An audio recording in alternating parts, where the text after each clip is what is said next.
takut kehilangan, ngapain dipertahanin? Kamu takut kehilangan dia, kamu terluka oleh dia. Secara berulang dia memberikan luka yang sama, dan kamu tidak bertahan, dan itu hanya menyakiti dirimu sendiri.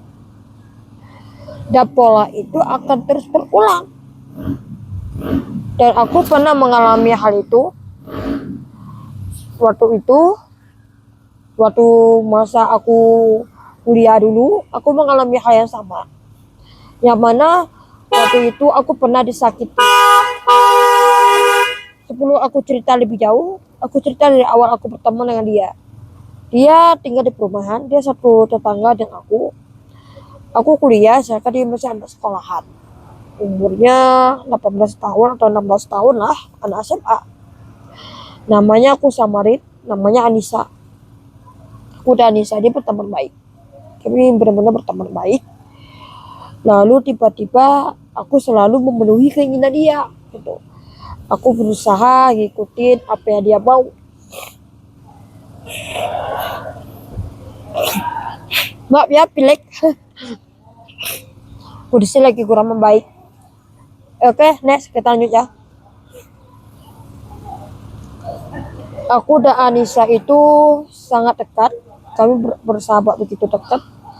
Aku selalu menghabiskan uangku untuk dia. Aku selalu menghabiskan tenagaku, energiku di dia, tapi yang aku dapat cuma luka yang dia kasih. Kecewaan, luka, kalau dia tersinggung dikit susah minta maaf gitu kan. Lalu ditambah lagi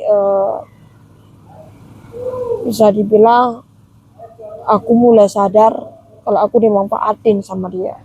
Tapi aku berusaha menghilangkan kesadaran aku. Aku berusaha menghilangkan kalimat dimanfaatin itu karena aku berusaha mempertahankan persahabatan ini.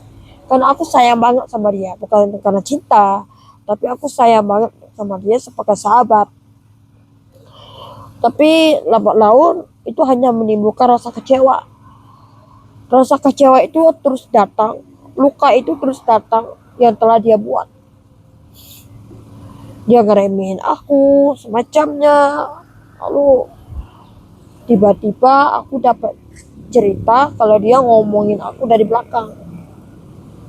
Aku tertawa aja.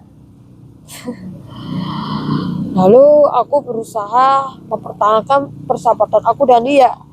Aku berusaha mempertahankan hubungan ini karena aku sayang banget sama dia. Akibat aku terberlebihan, aku sampai lupa dan diri aku sendiri.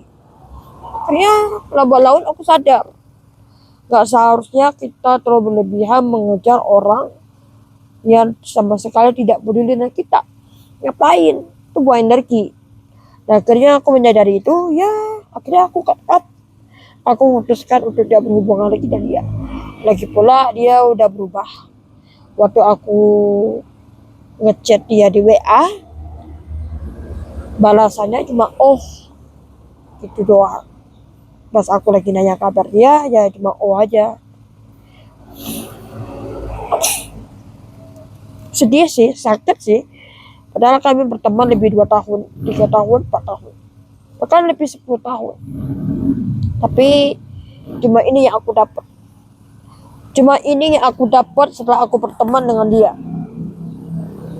Dan akhirnya aku mulai menyadari kalau aku terlalu berlebihan mencintai dia, aku terlalu berlebihan sayang dengan dia, aku terlalu berlebihan berteman dengan dia. Dan akhirnya aku memisahkan mana teman-teman yang begitu penting bagi aku, mana teman-teman yang nggak begitu penting bagi aku. Semoga ini bermanfaat ya cerita untuk teman-teman di luar sana. Jangan terlalu berlebihan mencintai orang lain sampai lupa mencintai diri kita sendiri. Jangan sakiti diri kita hanya demi membahagiakan banyak orang. Ciao.